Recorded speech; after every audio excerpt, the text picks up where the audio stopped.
Welcome to ஆரம் IAS academy. இன்னைக்கு daily news நேவிகேட்டர்ல நம்ம 9 நியூஸஸ் பார்க்க போறோம். முதல் லிஸ்ட் ஆஃப் டாபிக்ஸ் பார்த்துடலாம். First one, UAE exit from OPEC group.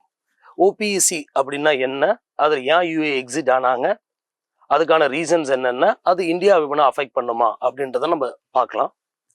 ரெண்டாவது, India's defence minister calls for unified SCO against terrorism. So terrorism அகெயின்ஸ்டாக India எப்பயுமே ஜீரோ டாலரன்ஸ் அப்ரோச் யூஸ் பண்ணுறாங்க. ராஜ்நாத் சிங் நம்மளோட ஹோம் மினிஸ்டர், அவங்க SCOக்கு மினிஸ்டர் மீட்டிங்கில் கலந்துக்கிட்டு நம்ம டெஃபினட்டாக we suppose to oppose terrorism always அப்படின்றத அவங்க பேசியிருக்காங்க. ஸோ அதை பற்றி பார்ப்போம். டெரரிசம்னா என்ன, குளோபல் டெரரிசம் இண்டெக்ஸ் பற்றி கொஞ்சம் பேசுவோம். So prelims informations and mains informations. மூணாவது, சப்ரஷன் ஆஃப் ஒர்க்கர்ஸ் ரைட்ஸ். ரீசெண்டாக நடந்த ஒரு ப்ரொட்டஸ்டில் கவர்மெண்ட் ஆஃப் இந்தியா அந்த ப்ரொட்டஸ்ட்டை சப்ரஸ் பண்ணதாகவும் அதுக்காக ILOவில் கம்ப்ளைண்ட் கொடுத்துருக்காங்க, CITU. ஸோ அதை பற்றி கொஞ்சம் பேசுவோம். ILO பற்றி பேசுவோம். ப்ரிலிம்ஸ் ஏரியாஸ் பற்றி பேச வேண்டியிருக்கு. ILOவோட சில கன்வென்ஷன்ஸ் பற்றி பேச வேண்டியிருக்கு. Google's AI data hub Andhra பிரதேஷில் இந்தியாஸ் லார்ஜஸ்ட் FDIன்னு சொல்லி கூகுள் AI டேட்டா ஹப்பை ஆந்திர பிரதேஷில் ஸ்டார்ட் பண்ணியிருக்காங்க. அதுக்கான இனாகிரேஷன் ப்ரோக்ராம் நேற்று நடந்துச்சு. ஸோ அதை பற்றின விஷயங்களை we will discuss here. MP panel for draft UCC bill. India பொறுத்த வரைக்கும் கோவாலையும் உத்தரகாண்ட்லையும் யூனிஃபார்ம் சிவில் கோட் இருக்கு. தேர்ட் ஸ்டேட்டா MP மத்திய பிரதேஷ் ஒரு பேனலை ஸ்டார்ட் பண்ணியிருக்காங்க UCC பற்றி. ஸோ UCCனா என்ன, அதோட basic understandings we will discuss here. UNGA president meets Indian external affairs minister. நம்ம எக்ஸ்டர்னல் அஃபேர்ஸ் மினிஸ்டர் ஜெய்சங்கர் சாரை UNGAவோட பிரசிடென்ட் மீட் பண்ணியிருக்காங்க. ஆனால் அவங்க எதை பற்றி பேசினாங்க, ட்ரம்ப் சம்மந்தப்பட்ட ஒரு விஷயம் இருக்குது. Donald Trump, the president of USA, அவங்க சம்மந்தப்பட்ட விஷயத்தை பற்றி பேசினாங்க. ஸோ நம்ம அதை பற்றியும் பேச வேண்டியிருக்கு. Missing great Indian bustard six. Great GIB நமக்கு எல்லாம் தெரியும். Great Indian bustard, one of the critically endangered species in India. இந்த பேர்டோட சிக்ஸ் காணா போயிடுச்சு அப்படின்ற மாதிரி ஒரு நியூஸ் இருந்துச்சு. அதை பற்றின ஒரு எக்ஸ்பிளனேஷன்ஸ் நம்ம பார்க்க வேண்டியிருக்கு. அடுத்து, IIP data show slip in industrial growth. IIP index of industrial production, அதோட இண்டெக்ஸ் ரொம்ப தெளிவாக சொல்லுது 4.2 தான் க்ரோ ஆயிருக்கும் கம்பேரிட்டிவ்லி அப்படின்னு. 5 months லோ அப்படின்னு சொல்லியிருக்காங்க. ஸோ IIPனா என்ன, 8 core இண்டஸ்ட்ரீஸ் பற்றி, 8 core இண்டஸ்ட்ரீஸோட இண்டெக்ஸ் பற்றி will try to discuss here. And SEZ units local sales drawback benefits. So special economic zone, அதில் ட்ராபேக் பெனிஃபிட்ஸ் பற்றி பார்க்க வேண்டியிருக்கு. We will discuss what is this drawback benefits, imports and exports பற்றி பேசக்கூடிய விஷயங்கள் அது. We will discuss section 74 of Customs Act 1962, அது சம்மந்தப்பட்டது. So these are the list of topics. நம்ம 1 by 1 போயிடலாம். First we'll start with industrial output growth hits 5-month low of 4.1. முதல் நமக்கு IIP அப்படின்னா என்னன்னு தெரியணும். Index of industrial production. இது ஒரு ஸ்டாட்ஸ். இதுல டேட்டாஸ் வரும், பல வேரியஸ் சோர்ஸ் ஆஃப் டேட்டாஸை சோர்ஸ் பண்ணி the ministry of statistics and programme implementation அவங்க தான் இந்த பர்டிகுலர் டேட்டாவை தராங்க. இந்த டேட்டா வச்சு நம்ம என்ன தெரிஞ்சுக்கலாம் இல்லை என்ன புரிஞ்சுக்கலாம் அப்படின்னா, எந்த லெவலுக்கு லாஸ்ட் 1 monthல இண்டஸ்ட்ரியல் growth எந்த அளவுக்கு இருக்கு அப்படின்றத தெரிஞ்சுக்கலாம். So index of industrial production is a statistical measure that shows the growth rate of industrial activities, usually over a month. So every month இந்த IIP ரிலீஸ் பண்ணுவாங்க. Index of industrial production every month release பண்ணுவாங்க. And indicators கிளியரா show பண்ணுது base இயரை compare பண்ணி. பாருங்க, month on month release பண்றதுனால last year எந்த மந்த் அதை வச்சு இந்த மந்த்தை கம்பேர் பண்ற பழக்கம் இல்லை. பேஸ் இயர் வச்சு தான் கம்பேர் பண்ணுவாங்க. God it. ஸோ பேஸ் இயர்ல அந்த குறிப்பிட்ட மந்த் இந்த மந்த் எப்படி போயிடுக்கு அப்படின்றது அந்த logic. So base year is 2011 and 12. அந்த பேஸ் இயரை பேஸா வச்சு இந்த மந்த்தை கவர் பண்ணுவாங்க. That's IIP. பாருங்க, what this IIP tells us. Health of the industrial sector. ஒரு நேஷன் டெவலப் ஆகணும் அப்படின்னா டெஃபினட்டா ஒரு நேஷனோட இண்டஸ்ட்ரியல் செக்டார் பெட்டரா இருக்கணும். Manufacturing, mining, electricity, all the sectors supposed to be good. அப்ப இந்த இண்டெக்ஸ் ஆஃப் இண்டஸ்ட்ரியல் ப்ரொடக்ஷன் அதை பத்தி தான் பேசுறாங்க. எந்த லெவலுக்கு இண்டஸ்ட்ரியல் ஆக்டிவிட்டிஸ் இருக்கு, இதை வச்சு நம்ம ஓரளவுக்கு எஃப்டிஐ உள்ள வருமா வராதா, இல்ல ஃபாரின் போர்ட்ஃபோலியோ இன்வெஸ்ட்மெண்ட்ஸ் உள்ள வருமா வராதா, இந்த மாதிரி விஷயங்கள்லாம் கால்குலேட் பண்ண முடியும். Early signal of economic growth. So month on month இது ரிலீஸ் பண்றது மூலியமா எந்த லெவலுக்கு ஜிடிபி பெட்டரா இருக்க போகுது, இந்த இயர்ல ஜிடிபி எவ்வளவு பெட்டரா இருக்க போகுதுன்னு நம்ம தெரிஞ்சுக்கலாம். அண்ட் பாலிசி மேக்கர்ஸ் டெஃபினட்டா ஆர்பிஐக்கு மானிட்டரி பாலிசி புஷ் பண்ண ஹெல்ப்ஃபுல்லா இருக்கும். அண்ட் கவர்மெண்ட்டுக்கு எக்கனாமிக் பிளானிங், டெஃபினட்டா ஃபிஸ்கல் பாலிசி, பட்ஜெட் எப்படி ஒர்க் பண்ணலாம், எந்த இடத்துல இம்பிட்டஸ் கொடுக்கலாம். ஆமே, ஓகே. ஸோ ஆர்பிஐ இன்ட்ரெஸ்ட் ரேட்டை ரெடியூஸ் பண்ணணும்னா என்ன பண்ணணும், அந்த மாதிரி எல்லா விஷயங்களுமே இந்த ஐஐபி மூலியமா நம்ம தெரிஞ்சுக்கலாம். Got it. ஸோ இந்த ஐஐபி ஜென்ரலா பிராட் செக்டார்ஸ் இது மூணையும் பிரிச்சு தான் இவங்க இதை கால்குலேட் பண்றாங்க. Manufacturing around 77%, mining around 14%, electricity around 8%. Got it. இப்போ மேனுஃபேக்சரிங், ஏன் மேனுஃபேக்சரிங் ஐஐபிக்குள்ள இருக்குன்னு நம்ம தெரிஞ்சுக்கணும். Core industrial activity and backbone of IIP. டெஃபினட்டா நமக்கு தெரியும் there is something called 8 core industries. இந்த ஐஐபில 8 core industries மட்டுமே 40% வெயிட்டேஜ் இருக்கு, 40% பிளஸ் வெயிட்டேஜ் இருக்கு, அரௌண்ட் 40% ஞாபகம் வச்சுக்கோங்க. ஸோ மேனுஃபேக்சரிங் ஒரு பெரிய ஏரியாவா இருந்தாலும், but anyhow on comparison all put together 40% comes from 8 core industries. Got it. Mining important for raw materials and energy, because ஒரு நேஷன் வளருது, அந்த நேஷனுக்கு நெக்ஸ்ட் லெவல் எடுத்துட்டு போனோம் அப்படின்னா டெஃபினட்டா ரா மெட்டீரியல்ஸ் ரொம்ப தேவைப்படுது, எனர்ஜி ரொம்ப தேவைப்படுது. ஸோ மைனிங் இண்டஸ்ட்ரீஸை இதுக்குள்ள கொண்டு வந்திருக்காங்க. Electricity indicator of energy demand and economic activity. Energy demand, ஒரு நேஷனோட எனர்ஜி டிமாண்டை வச்சு தான் ஒரு நேஷன் எந்த அளவுக்கு டெவலப் ஆயிட்டு இருக்குன்னு தெரிஞ்சுக்க முடியும். ஸோ எனர்ஜி டிமாண்ட் இன்க்ரீஸ் ஆகிற பட்சத்தில் there is a good activities happening அப்படின்றத நம்ம பார்க்கலாம். Got it. This is 8 core industries. இந்த 8 core industries இந்த ஐஐபியில் மட்டுமே அரௌண்ட் 40% weightage வச்சிருக்காங்க. So you can say coal, crude oil, natural gas, refinery products, fertilizers, steel, cement and electricity, all put together 8 core industries. There is another index called index of 8 core industries. இந்த இண்டெக்ஸையும் monthly every month release பண்ணுவாங்க. Release பண்றது office of economic advisory, comes under the Department of Promotion of Industry and Internal Trade, comes under Ministry of Commerce and Industries. நல்லா ஞாபகம் வச்சுக்கோங்க, IIP release பண்றது Ministry of Statistics and Program Implementation, but this is released by Ministry of Commerce and Industries. There's a difference. The 8 core industries ஓட இண்டெக்ஸை யார் release பண்றாங்க அப்படின்னா 40% weightage இருக்குன்னு நான் ஆல்ரெடி சொன்னேன். கோர் இண்டஸ்ட்ரீஸ் இவங்க தான். இவங்க எவ்வளோக்கு எவ்வளோ பெட்டரா வளர்றாங்களோ அவ்வளோக்கு அவ்வளோ நேஷன் இன்னும் பெட்டர் ஆயிட்டு இருக்குன்னு நம்ம தெரிஞ்சுக்க முடியும். அதனால தனியா ஒரு இண்டெக்ஸ் ரிலீஸ் பண்றாங்க. ஆமே, okay. Now we'll get into next news. UAE announces exit from OPEC group, weakening cartels bargaining power. So OPEC, it is Organization of the Petroleum Exporting Countries. பாருங்க, oil is a very important resource. இந்த OPEC Nations ஒரு நாளைக்கு எவ்வளோ barrels of oil produce பண்ணணும், எவ்வளோ barrels of oil produce பண்ணக்கூடாது அப்படின்றதுல ரொம்ப தெளிவா இருப்பாங்க. Got it. ஏன் இதை அவங்க பண்றாங்க அப்படின்னா, ப்ரொடக்ஷன் இன்க்ரீஸ் பண்ணா பிரைஸ் கம்மியாகும். ஒருவேளை பிரைஸ் ரொம்ப கம்மியாயிட்டே இருந்துச்சு அப்படின்னா ப்ரொடக்ஷன் என்ன பண்ண ஆரம்பிப்பாங்க, கொஞ்சம் கம்மி பண்ண ஆரம்பிப்பாங்க. ஸோ பிரைஸ் கொஞ்சம் ஜாஸ்தியாகும். ஸோ பிரைஸ் ஆஃப் தி ஆயிலை ஃபிளக்சுவேஷன் இல்லாம ஓரளவுக்கு ஸ்டேபிளா வச்சுக்கிறதுக்காக this particular group is functioning. Organization of the petroleum exporting countries. So ஏற்கனவே சொன்ன மாதிரி it's international organisation. Oil exporting countries இதுல மெம்பரா இருக்க முடியும். Founded in 1960 Vienna. as of now 12 members இருக்காங்க இதுல. அண்ட் இந்த பர்டிகுலர் ஸ்லைட்ல அந்த 12 மெம்பர்ஸை கொடுத்துருக்கேன். as of now 12 மெம்பர்ஸ் இருக்காங்க. ஒன் ஆஃப் தி மேஜர் பிளேயரா யார் இருக்காங்க அப்படின்னா யுனைடெட் அரப் எமிரேட்ஸ் இருக்காங்க. இந்த United Arab Emirates they want to come out of this particular OPE organization of petroleum exporting countries. Got it. இப்ப ரெண்டு முக்கியமான விஷயங்களை நம்ம பார்க்க வேண்டியிருக்கு with respect to this particular topic. Very important tool for this OPEC is production quotas. What is production quotas? நான் ஏற்கனவே சொன்ன மாதிரி டிமாண்ட் அண்ட் சப்ளை பொறுத்தது தான். You got it.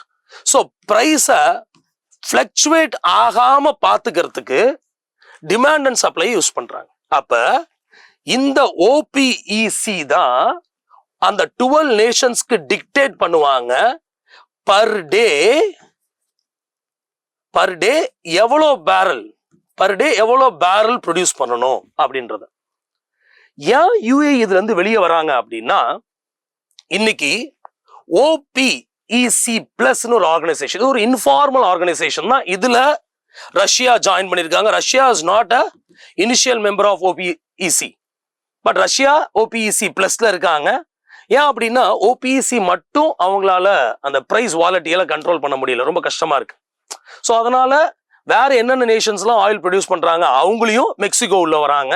ஸோ அவங்களையும் உள்ள கொண்டு வந்து எல்லாம் சேர்ந்து அந்த பிரைஸ் ஃபிளக்சுவேஷனை ஸ்டாப் பண்ணலாம் அப்படின்றது ஒரு பிளானா வச்சிருந்தாங்க. You got it. ஆனா இப்ப இந்த யூஎஸ் ஷேல் கேஸ் ஆயிலா இருக்கட்டும், இன்டர்நேஷனல் ப்ராப்ளம்ஸா இருக்கட்டும், அண்ட் ரொம்ப முக்கியமா யுஏஇ ரொம்ப ஜாஸ்தியா பெட்ரோலியம் ஆர் க்ரூட் ஆயில் எக்ஸ்ட்ராக்ஷன்ல இன்வெஸ்ட் பண்ணிருக்காங்க. அவங்களோட மெயின் பிசினஸே க்ரூட் ஆயில் எக்ஸ்ட்ராக்ஷன் தான்.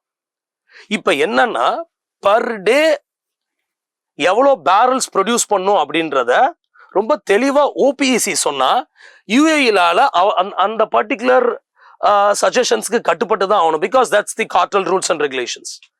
But UAE doesn't like it. They want to move away from it. They think that no, that is not possible. எங்களுக்கு இதான் பெட்டரு, நாங்க நிறைய இன்வெஸ்ட் பண்ணிருக்கோம், அதனால we want to move away from இட்ன்ற மாதிரி நினைக்கிறாங்க. That's what is happening.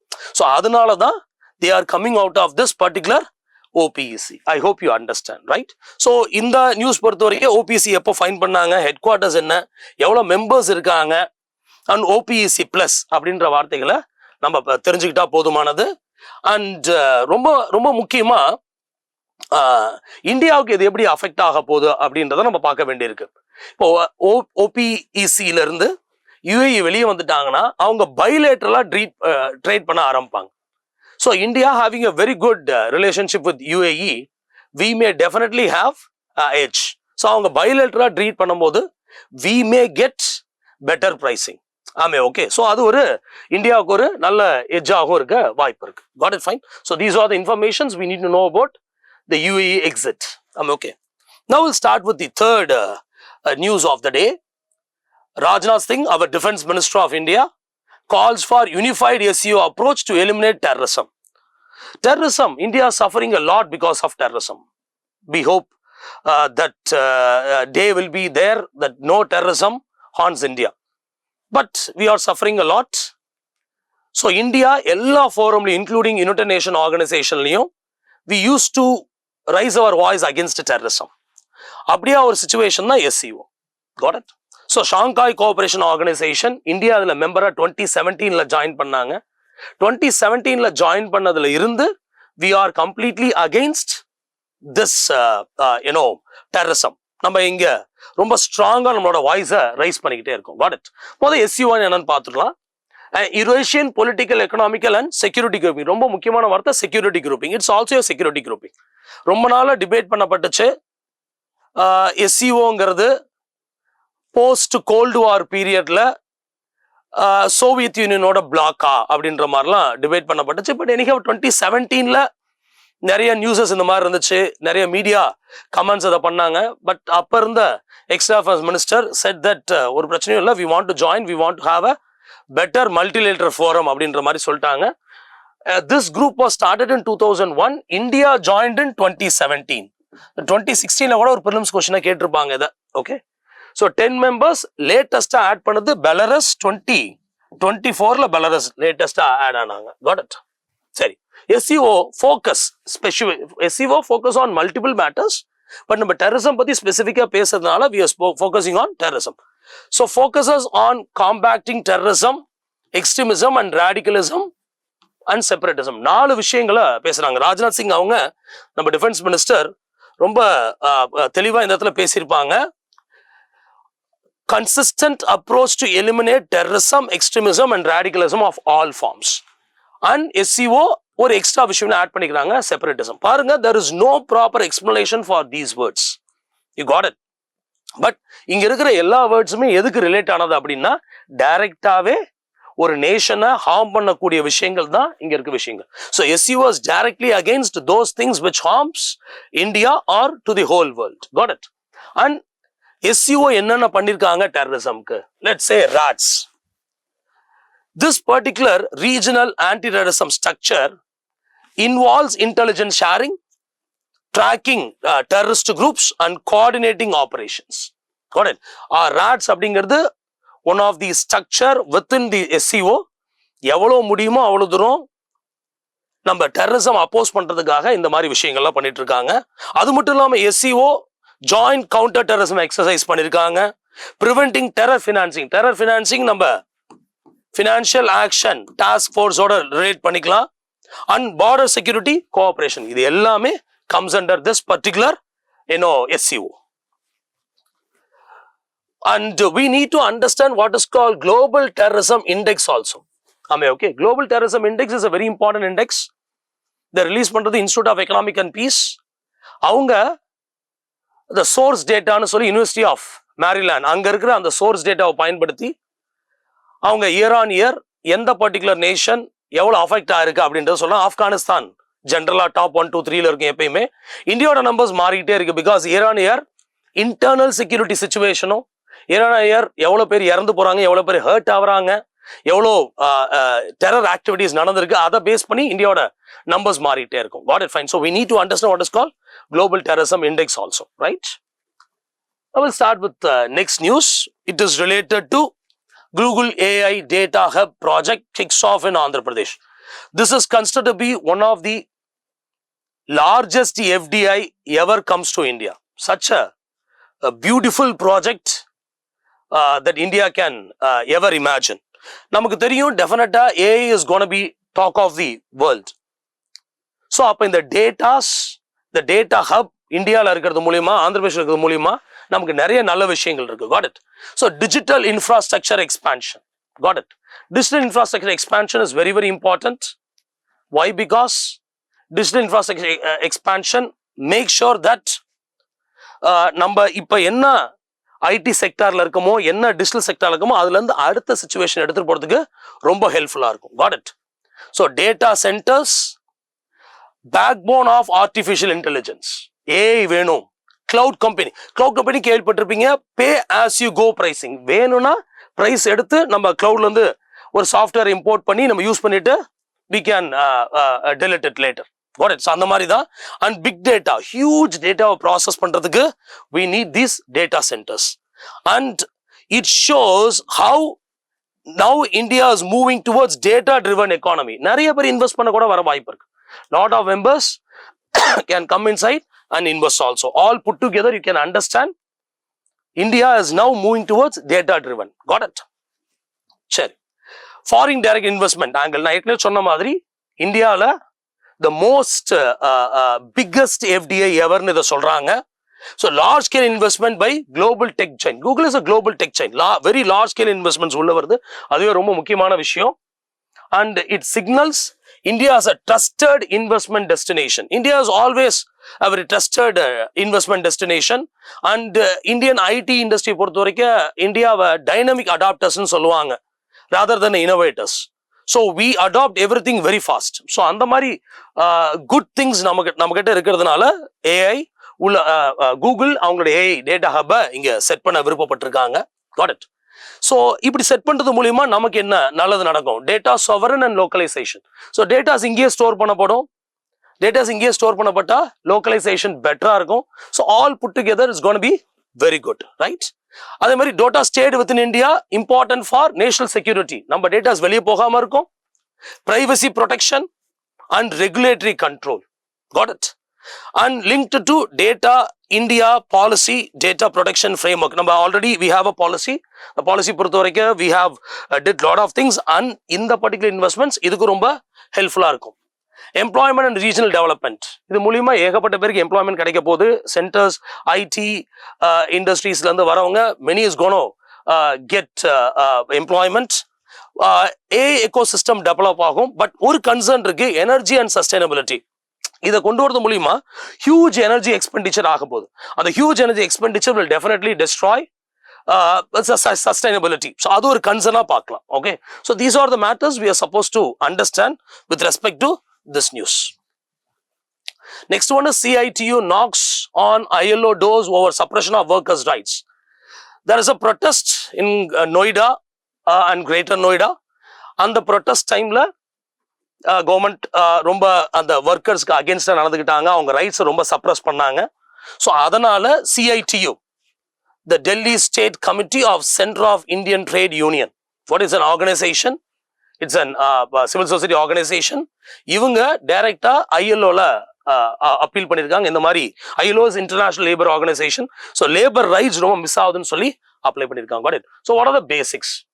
What is ILO? ILO is International Labour Organization. It was started in 1919. It is older than United Nations Organization. It entered into United Nations Organization by 1946. So UN ஓட பழைய பாடி இந்த ILO. ஒரு unique framework பாருங்க, government, employers and workers all three put together இங்க இருப்பாங்க. Got it? So government, employers and workers all three put together இங்க இருப்பாங்க. Right? So what are the core objective? Promote decent work for all. So all இதுக்கு முன்னாடி before ILO வரதுக்கு முன்னாடி industrial revolution டைம்ல ப்ராஃபிட்டை மோட்டிவா வச்சிருந்ததுனால almost all the businessman அப்ப இருந்த இண்டஸ்ட்ரியலிஸ்ட் எல்லாருமே ஒர்க்கர்ஸ்க்கு பெரிய ரைட்ஸ் கொடுத்ததில்லை. ஸோ அது பயங்கரமா டெஸ்ட்ராய் ஆயிருக்கும். பட் தேங்க்ஸ் டு ஐஎல்ஓ வந்ததுக்கு அப்புறம் கொஞ்சம் கொஞ்சமா இன்னைக்கு ரைஸ் பண்ணி ஒர்க்கர்ஸோட ரைட்ஸை பெட்டர் ஆக்கியிருக்காங்க. ஃபேர் வேஜஸ் கொண்டு வந்திருக்காங்க, ஈக்குவல் வேஜஸை புஷ் பண்றாங்க, சேஃப் ஒர்க்கிங் கண்டிஷன் புஷ் பண்றாங்க. நீங்க இண்டஸ்ட்ரீஸ்லாம் பார்த்துருப்பீங்க, ஒரு எல்லோ லைன் போட்டிருப்பாங்க. அந்த எல்லோ லைன்ல ஐஎல்ஓல இருந்து புஷ் பண்ணி வந்தது தான். Social security when there is an accident, இல்ல இண்டஸ்ட்ரிக்கு வர வழியிலையோ இல்ல இண்டஸ்ட்ரி விட்டு வெளியே போகும்போது ஆக்சிடென்ட் வந்தா கூட இண்டஸ்ட்ரீஸ் பொறுப்பேற்றுக்கணும். இந்த மாதிரி நிறைய விஷயங்கள் இருக்கு. Got it? அண்ட் இவங்க எலிமினேட் பண்ணிருக்காங்க child லேபரை, forced labor and workplace discrimination that includes gender dimension also. All put together, it's a very important one to note. I'm sorry. So or 4 conventions எடுத்துட்டு வந்திருக்கேன். All 4 conventions are very very important with respect to ILO. Convention 87, workers can freely form union without government interference or restrictions. The workers should form an union. Got it? Workers union form பண்ணாதான் they can speak with the owners, board of directors for betterment of their salary or working condition. So free of form பண்ணிக்கலாம். அதான் அந்த point. அடுத்து convention number 98 protects workers right to unionize and engage in collective bargaining. So நான் ஏற்கனவே சொன்ன மாதிரி they can collectively bargain. That's very important one. These 2 conventions related to child labor. Convention 138 sets minimum age employment to eliminate child labor globally. So what is the minimum age? Child labor global end பண்றதுக்கு அந்த convention. And 182 worst form of child labor like slavery, trafficking, exploitation எல்லாம் கம்ப்ளீட்டா end பண்றாங்க. So these are the 4 important conventions with respect to International Labour Organization, right? சரி, we'll get into the next news. This news is related to Madhya Pradesh government sets up panel to prepare draft UCC bill. As I already said, there are as of now 2 states in India have UCC.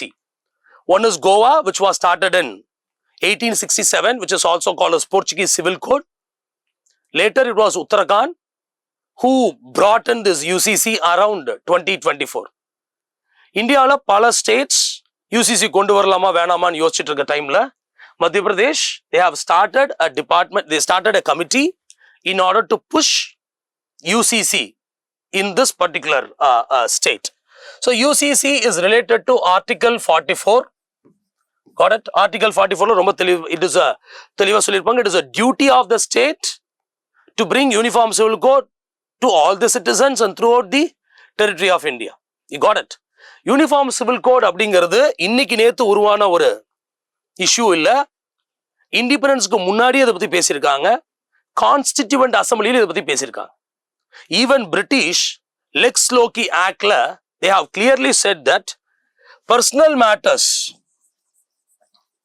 Personal மேட்டர்ஸ்ல கை வைக்கல. Especially Hindus, Muslims, Christians இவங்க மாதிரி personal மேட்டர்ஸ்ல they are not ready to, especially Hindus and Muslims, not Christians. Hindus and Muslims oda personal matters la they are not ready to poke their nose. That's what they believe. அதனால தான் அவங்க personal லாவுக்கு எந்த ஆக்டும் எடுத்துட்டு வரல. But Indian contract act கொண்டு வந்திருந்தாங்க 1872ல. we also get IPC, Indian Penal Code 1860. So இந்த மாதிரி விஷயங்களை நீங்க பார்க்கலாம். So they have uniform contract code. They brought in uniform criminal code. They also brought in uniform evidence code. There's an act, Indian Evidence Act 1872ல ஒன்று கொண்டு வந்திருந்தாங்க. So அவங்க எல்லாமே யூனிஃபார்மாக கொண்டு வர ட்ரை பண்ணிருந்தாங்க on the basis of it is literally on the basis of only criminal matters, or you can say evidence matters or contract. But அவங்க டெஃபினட்டா பர்சனல் மேட்டர்ஸ்க்கு உள்ள வரல. You got it? இதே விஷயம் 1947 constituent அசம்பிளியில they spoke about why can't we bring uniform civil code within the fundamental rights. So debate and discussion வந்துச்சு. ஒரு சைடுல doctor Ambedkar who promoted it. Yes, we need to bring in uniform civil code. But the Muslim members of Constituent Assembly opposed it because they said the personal law is very, very important for them. They will follow it. You got it? But anyhow, அதெல்லாம் தாண்டி Portuguese civil code அன்னைக்கு இருந்து 1867ல இருந்து இன்னும் இருந்துட்டு இருக்கு. And even Supreme Court said that Portuguese civil code is good only. And Uttarakhand brought in uniform civil code in 2024. And next, it is Madhya Pradesh. Am I okay? Uniform civil code வேணுமா வேணாமான்ற debate அப்புறம் பார்த்துக்கலாம். But we need to understand there are pros and cons. What are the pros? Once we bring uniform civil code, we should understand, or we can bring equality between men and women, because almost all the religion discriminate பண்ணது men and women. So அது ஒருவருக்கு என்ன பண்ண முடியும்? Equality கொண்டு வர முடியும் thanks to uniform civil code. And moreover, நம்ம எல்லாரும் Indianized பண்ணப்படுவோம். Already we have uniform criminal code, uniform contract code, but uniform civil code இல்லை. யூனிஃபார்ம் சிவில் கோட் வந்துட்டா இன்டகிரேஷன் வரும். That's what supreme court says in many judgments, like Shah Bano கேஸா இருக்கட்டும், John Vallamattom கேஸா இருக்கட்டும், இந்த மாதிரி கேசஸ்ல தே ஹேவ் கிவன் இட். ஆமே, okay. But there are also some cons.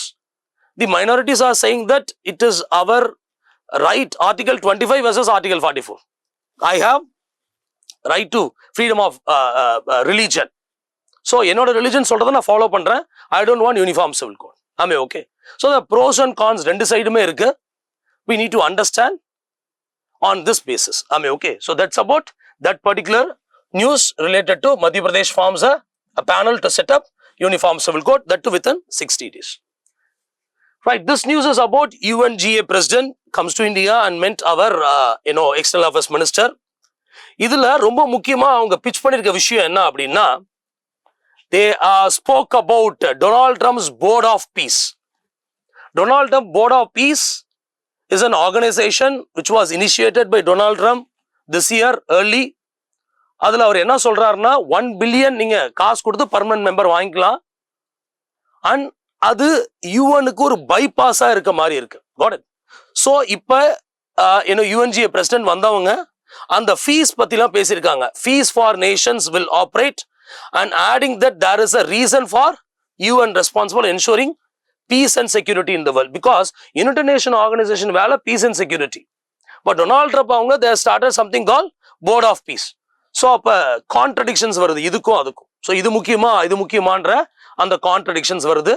So அதையும் நம்ம முக்கியமா பார்க்க வேண்டியிருக்கு. So அதை பத்தி இந்த பர்டிகுலர் விஷயத்துல பேசியிருந்தாங்க. We supposed to understand what is called United Nations organization. உலக பாராளுமன்றம்னு சொல்லலாம். Very important organisation. இந்த ஆர்கனைசேஷனோட பேஸ் என்ன அப்படின்னா, they want to create peace and security internationally. They successfully prevented third world war. அப்படிதான் நம்ம சொல்லணும். Because 2 world wars முடிஞ்சிச்சு. second world war முடிஞ்சதுக்கு அப்புறம் தான் United Nations organization ஸ்டார்ட் பண்றோம். But they prevented third world war. anyhow நிறைய இடத்துல வார் நடந்தாலும் சக்சஸ்ஃபுல்லா third world war வராம அதை ப்ரொடெக்ட் பண்ணிட்டாங்கன்னு தான் நம்ம சொல்ல வேண்டியிருக்கு. So such a good organisation. But அதை பைபாஸ் பண்ற மாதிரி இன்னைக்கு ஒரு போர்ட் ஆஃப் பீஸ் வரும்போது அதை பத்தி பேச வேண்டிய விஷயம் இருக்கு. So that's what this news is all about. What it mystery of missing great Indian bustard chicks, not such a mystery, says official. உங்களுக்கு எல்லாத்துக்கும் தெரியும் டெஃபினட்டா great Indian bustard one of the critically endangered species by IUCN. Got it? So in the critically endangered species revive பண்றதுக்கு because ஒரு situationல 150 birds தான் இருந்துச்சு. So we want to do something and try to revive it. Got it? And அந்த revive பண்றதுக்காக நம்ம research centers we have started in Jaisalmer of Rajasthan. Because in the bird arid regions and semi-arid regionsல பார்க்கலாம். Dense forestல இந்த birds நீங்க பார்க்க முடியாது. சென்ட்ரலா cross லேண்ட்ஸ்ல பார்க்கலாம். இது ஒரு ஃபிளைட்லெஸ் பேர்ட். இவங்களால ரொம்ப தூரம் பறக்க முடியாது. ஜம்ப் பண்ணி தான் இவங்களால போக முடியும். Got it? ஸோ ரொம்ப கஷ்டப்பட்டு இந்த பர்டிகுலர் பேர்டை ஜம்ப் ஸ்டார்ட் மெத்தட் மூலியமா they have successfully breed the bird. The jump start method அப்படிங்கிறது this particular great Indian bustard சில டைம் infertile eggs லே பண்ணுவாங்க. அந்த infertile eggs எடுத்துட்டு fertile eggs வச்சு அந்த பர்டிகுலர் GIBக்கு அது என்னோட எக்குன்னு நினைச்சு அது அவங்க ஹேட்ச் பண்ணுவாங்க. ஸோ அது ஒரு சக்சஸ்ஃபுல் ப்ராஜெக்டா இருந்திருக்கு. Got it? Fine. ஸோ அப்படி ஹேட்ச் பண்ணதுல கொஞ்சம் பேர்ட்ஸ் மிஸ் ஆயிருச்சு அப்படின்னு சொல்லி அஃபீஷியல்ஸ் மேல குற்றச்சாட்டு வந்துச்சு. பட் அஃபீஷியல்ஸ் என்ன சொன்னாங்கன்னா நோ அந்த பேர்ட்ஸ் எல்லாம் இப்ப பறக்க முடியுது, தே கேன் ஜம்ப். ஸோ அவங்க ஃப்ரீயா ரோம் பண்ண போயிட்டாங்க, மிஸ்லாம் ஆகல அப்படின்ற மாதிரி சொல்லியிருக்காங்க. அதான் இந்த இன்ஃபர்மேஷன். ஓகே, இந்த news is very very important. Why? Because this news is excellent, or this great Indian bustard is an excellent example for moving away from anthropocentrism to biocentrism. Okay, anthropocentrism அப்படின்னா humans are center for all the things, but biocentrism அப்படின்னா it very well makes sure that humans is one of the point in the whole web. You got it? So anthropocentrism speaks about everything what happens in the world is for humans. நம்ம எதை வேணா எப்படி வேணா destroy பண்ணிக்கலாம். But பயோசென்ட்ரிசம் நம்ம food வெப்ல நம்ம ஒருத்தரா இருக்கோம் அப்படின்ற சொல்றது தான். Got it? So supreme court நிறைய கேசஸ் இதை பத்தி பேசியிருக்காங்க. ரீசெண்டாக 2024ல ரஞ்சித் சிங் கேஸ்ல, Ranjit Singh versus union of India கேஸ்ல 2024ல they have clearly said that we are supposed to move away from anthropocentrism, we are supposed to move towards biocentrism. And the case is related to GIB. The GIB இந்த case ஏன் வந்துச்சு அப்படின்னா ராஜஸ்தான் ரீஜன்ஸ்ல high tension power cables போகும். அங்க solar power plant இருக்கு, அது மூலியமா high tension power cables. Since இந்த பேர்டால பறக்க முடியாதுன்றதுனால ஜம்ப் பண்ணி போகும்போது இந்த பர்டிகுலர் ஹை டென்ஷன் பவர் கேபிள்ஸ்ல அவங்க மாட்டி அவங்க இறந்து போயிடுறாங்க, GEBs இறந்து போயிடுறாங்க. Got it? So அதனால we need to do there is something called firefly bird diverters. அந்த மாதிரி அது ஒரு சின்ன டுவல் கலர் ஒரு சின்ன ஒரு லாக் மாதிரி இருக்கும். அது இப்படி மாட்டி விட்டுட்டா ரொம்ப தூரத்துல இருந்து பார்த்தா கூட அது தெரியும் GIBக்கு. ஸோ அங்க ஏதோ ஒரு இன்ட்ரூஷன் இருக்கு, ஒரு ஹிண்ட்ரன்ஸ் இருக்குன்னு சொல்லி GB வேற வழியில போயிடுன்றது தான் அந்த லாஜிக். பட் இந்த பர்டிகுலர் ஃபயர்ஃப்ளை பேர்ட் டைவர்டர்ஸை கொண்டு வந்தா it will definitely increase the cost. So அதனால நம்மளால மேனேஜ் பண்ண முடியாது, எலக்ட்ரிசிட்டியோட ரேட் ஜாஸ்தி ஆயிடும் நம்பினாங்க. But Supreme Court said that electricity rate ஜாஸ்தியானல் பரவாயில்ல, we are supposed to infuse this அப்படின்னு. அதான் அந்த கேஸ். அப்ப நாட் ஹியூமன்ஸ் anthropogenic approach கிடையாது, biocentrism approach மாத்திக்கிட்டாங்க. Okay, so we are supposed to understand this from this particular slide. And this is the last news of the day. Drawback benefits for SEZ units local sales. பாருங்க, central board of India taxes and customs இவங்க clarify பண்ணிருக்காங்க. என்ன clarify பண்ணிருக்காங்கன்னா, இப்ப SEZ special economic zone இருக்கு அப்படின்னா இந்த ஜோன்ல நான் ஒரு ப்ராடக்டை ப்ரொடியூஸ் பண்ணி விற்கிறேன். ஆனா அந்த ப்ராடக்ட் ப்ரொடியூஸ் பண்றதுக்கு முன்னாடி சில விஷயங்களை நான் இம்போர்ட் பண்ணிருக்கேன். நான் இம்போர்ட் பண்ணும்போது நான் டியூட்டி பே பண்ணிருப்பேன். ஓகே, அந்த டியூட்டியை நான் எக்ஸ்போர்ட் பண்ணும் போது இந்த டியூட்டி நான் இம்போர்ட்ஸ்க்காக பே பண்ண டியூட்டியை இந்த டிராபேக் மூலியமா நான் திருப்பி வாங்கிக்கலாம். அதை கிளாரிஃபை பண்ணிருக்காங்க, வேற எதுவும் இல்லை. Since I am importing I need to pay some duty. அது மூலியமா நான் ஒரு ப்ராடக்டை ரெடி பண்ணி அதை நான் எக்ஸ்போர்ட் பண்றேன். எக்ஸ்போர்ட் பண்ணும்போது இந்தியாவுக்கு நான் ஃபாரின் எக்ஸ்சேஞ்ச் ரிசர்வ் எடுத்துட்டு வரேன். ஸோ அப்போ நான் பாசிட்டிவாக தான் பண்ணுறேன். பட் நான் ஆல்ரெடி இம்போர்ட் பண்ணும்போது நான் பே பண்ண டியூட்டியை section 74 of customs act drawback is admissible on re-export of duty paid goods. So once நான் உள்ள எடுத்துட்டு வரேன், வெளியே எக்ஸ்போர்ட் பண்றேன், அப்போ நான் உள்ள எடுத்துட்டு வந்த கூட்ஸுக்கு நான் டியூட்டி பே பண்ணதை என்னால் என்ன பண்ண முடியும், டிராபேக் பண்ண முடியும். அதை கிளாரிஃபை பண்ணியிருக்காங்க. ஆமே ஓகே. ஏன்னா இந்த பர்டிகுலர் கூட்ஸை டொமஸ்டிக் டாரிஃப் ஏரியாவில் விற்கும் போது என்ன நடக்கும், நான் மறுபடியும் எக்ஸ்போர்ட் பண்ணும் போது என்ன நடக்கும்ன்றதான் அந்த பாயிண்ட். ஆமே ஓகே. ஸோ எனிகாவும் நான் உள்ள எடுத்துட்டு வரேன், நான் இங்கே மேனுஃபேக்சர் பண்ணி அதை எக்ஸ்போர்ட் பண்ண போறேன். அப்போ நேச்சுரலாக it's gonna be a positive for India. So நேச்சுரலாக it's gonna be very good. So அதனால அந்த பர்டிகுலர் டியூட்டியை நீங்க என்ன பண்ணிக்கலாம், டிரா பண்ணிக்கலாம் அப்படின்றது அந்த பாயிண்ட். ஆமே okay. So that's about this particular news. Got it. we will understand எந்த பர்டிகுலர் நியூஸ் எந்த பர்டிகுலர் ஏரியா கீழே வரும்ன்றதை நம்ம பார்த்துருவோம். UAE exit from OPEC group. இதை நீங்க உங்களோட GS பேப்பர் 2ல வச்சுக்கலாம். GS பேப்பர் 2ல வச்சுக்கலாம். ஏன்னா OPECW இன்டர்நேஷனல் ரிலேஷன் சம்பந்தப்பட்டது. எக்கனாமிலேயே வச்சுக்கலாம். Because it is related to your petroleum infrastructure சம்பந்தப்பட்ட விஷயங்கள். Got it. India's defense minister call for unified SCO. This comes under GS paper 3. Internal security. Got it. அடுத்து suppression of workers' rights. This comes under society of your GS paper 1, GS paper 3, economy. அது சம்பந்தப்பட்ட newses. Google's AI data hub. This is related to science and technology of GS paper 3. MP panel for draft UCC bill. This comes under GS paper 1, society and ethics.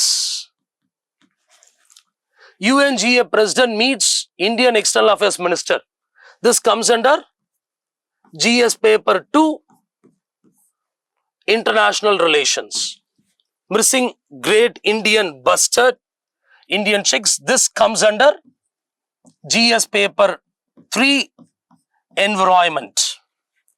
IIP data shows slips in industrial growth. IIP பத்தின விஷயங்கள். This comes under GS paper 3, economy. SEZ unit, local sales drawback. This also comes under GS paper 3, economy. Got it? Fine.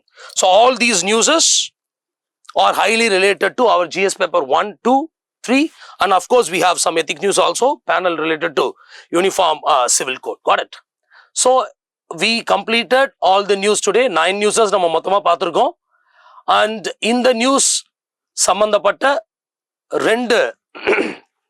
2 questions, prelims questions set பண்ணிருக்கேன். That's the first question. Which of the following statement regarding to uniform civil code is or correct? இதுக்கான ஆன்சர்ஸை நீங்க கமெண்ட்ஸ்ல கொடுக்கலாம். Please go through it. And second question is related to with reference to Great Indian Bustard. Consider the following statements. இதுக்கான ஆன்சர்ஸையும் நீங்க உங்களோட கமெண்ட்ஸ்ல கொடுக்கலாம். Got it? Fine. So thank you so much for listening today's Daily News Navigator. All the best. Thank you.